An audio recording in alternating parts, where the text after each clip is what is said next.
In section 2.2, we're going to look at what are called histograms. Histograms are basically a fancy term. So we've got a histogram is a fancy term for a bar graph in which all the bars are the same width. All the bars have to touch, and on the y-axis we generally have our frequency. Sometimes you'll put relative frequency there though. So if we put frequency there, it's called a frequency histogram. If we put relative frequency on the y-axis, it's called a relative frequency histogram.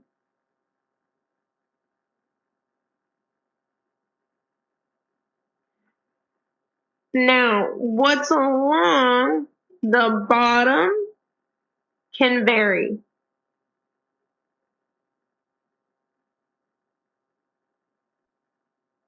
Generally, people like to use those class boundaries we were talking about at the end of the last section, because then what it does is it tells you where you should start and end your classes, and it also makes sure, that's why we did class boundaries, that the classes actually are forced to touch without causing you to repeat values. So that's what's nice. So in these examples that we're seeing, they actually use the class boundaries because they tell us where we start and stop our classes on a bar so that they touch. The other option, which is less used, is to use midpoints. I personally don't like midpoints because then where do you have to make sure the midpoints go? They have to go in the middle of the bars. And I just am not a good freehand drawer, so that just frustrates me. But that is completely up to you. But they can do either the boundaries or the midpoints. So just to show you an example of this, we've got on this first example a frequency distribution. So that's what that table is a frequency distribution. So this table is what we talked about in 2.1, frequency distribution. And remember, distributions, this is a fancy way of saying we've got a table. We're going to see this word a lot in this class, is the word distribution. It's just a fancy word for table. So, but you cannot graph a histogram with just classes. You have to either use the class boundaries or the midpoints because you need your bars touching. So if you want to do the boundaries, that's fine, but then you have to make the classes touch, meaning can't end your class at 119 and pick up the next one at 120. They have to meet in the middle, which means they'd have to do what we did in the last section, which is they'd have to meet in the middle at 119 and a half.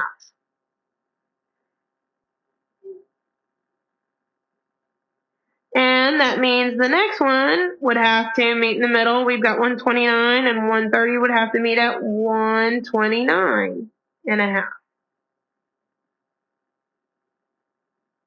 And the same thing with the next one, have to meet in the middle at 139 and a half.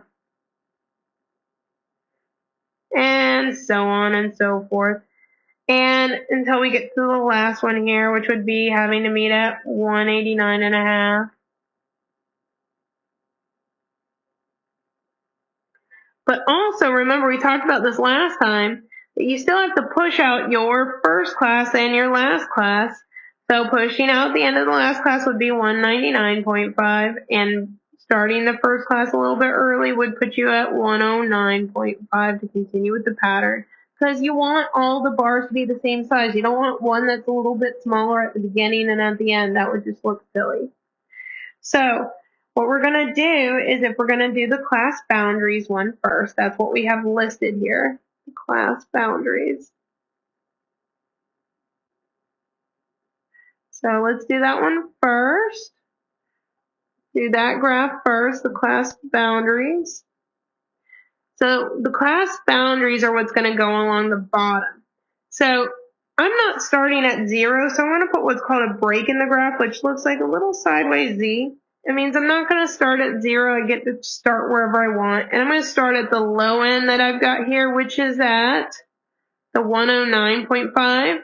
I'm going to just use units of 10 so that I end up having only the numbers I really want. So I'm going to start with my first number here after my little break in my graph.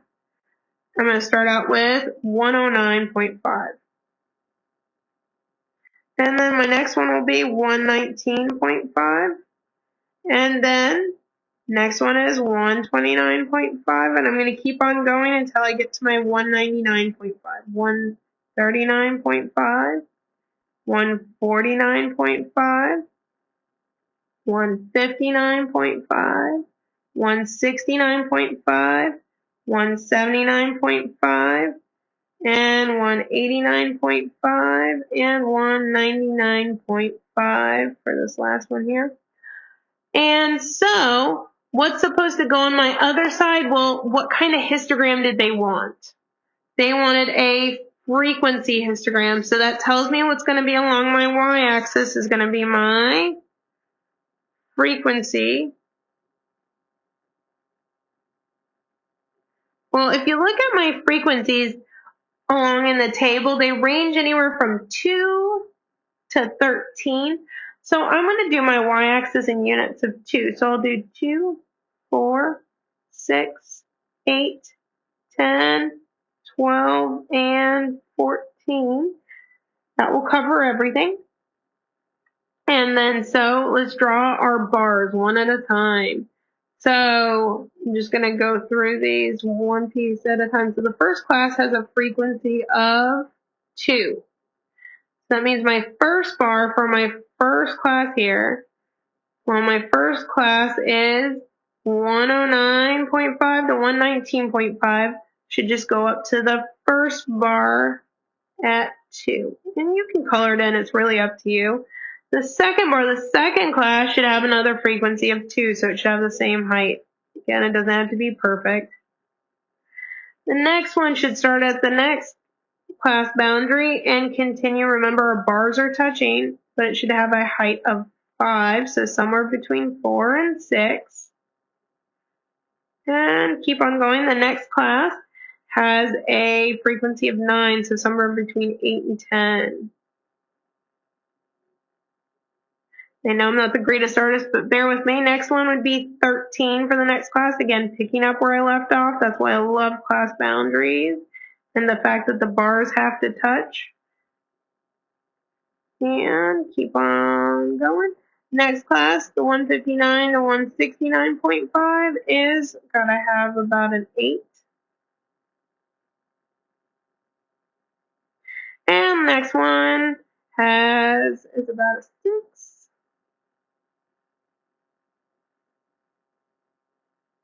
And the next class is again 2, frequency of 2, and a frequency of 2 for the last two. And that's close enough. It's not perfect, but there you go. The other way to do the same exact picture would be, instead of using the class boundaries, would be to use what are called class midpoints. How do you find the midpoints? Well, remember, to find the midpoints, you'd add up the two ends and then divide by 2. So for the first class, it'd be 110 plus 119, and then divided by 2, which gives us 114.5. And then we could do that with all the rest of the classes. Or what you can also do is kind of use a shortcut is figure out what your class width is.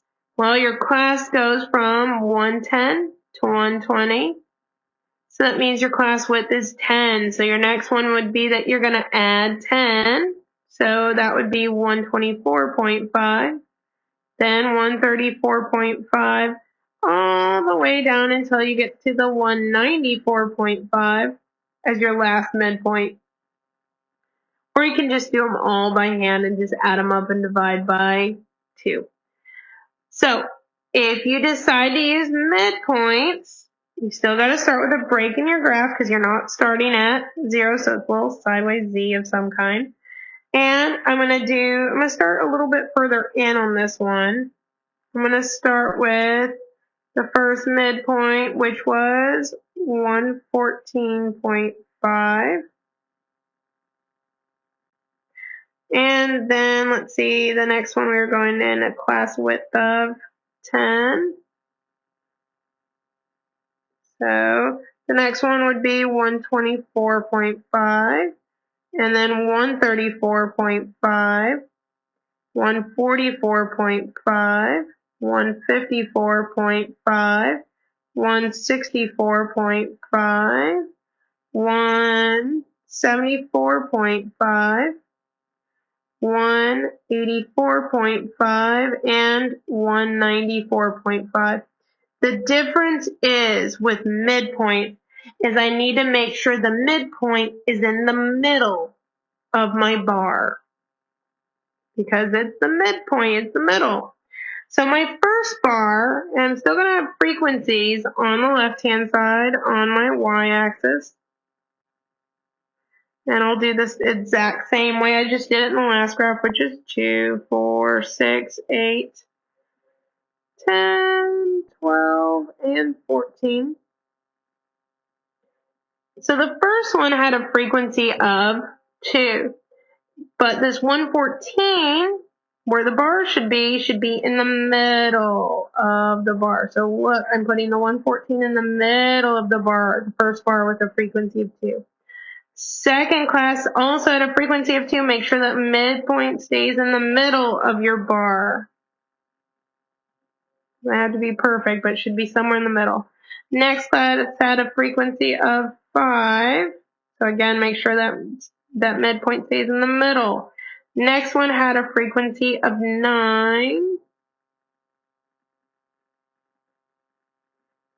And again, this is why I don't really like doing this by hand, is because it's very hard to draw, and I'm not a great artist, but you know, it doesn't have to be perfect. Next one, 154.5.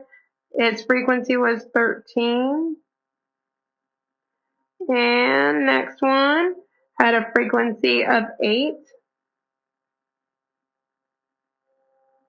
And the next one had a frequency of 6. And the last two had frequencies of 2. Again, it doesn't have to be perfect. Notice that you do get the same shape, which is the goal. And it doesn't matter technically which way you do it. Both work. It's just which one you like better. However, on the homework and on my math lab, you do need to know that both are possible and be able to read both. So if the little marks are in the middle, they're midpoints. If your little marks are at the beginnings and ends, those are the class boundaries.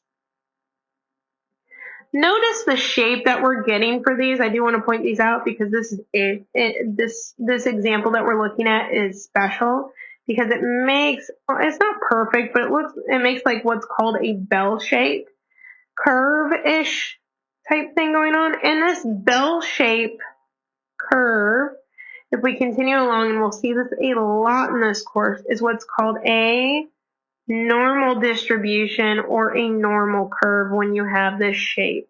You have this bell shape. It's special because it's bell-shaped. It's what's called symmetric. Symmetric means you have the same, roughly the same picture on both sides. It doesn't have to be perfect. So notice that this example that we had, that we just did, I would call it, even though it's not perfect bell-shaped, I would call it normal, because it's close enough to bell-shaped. Not perfect, but it's close enough.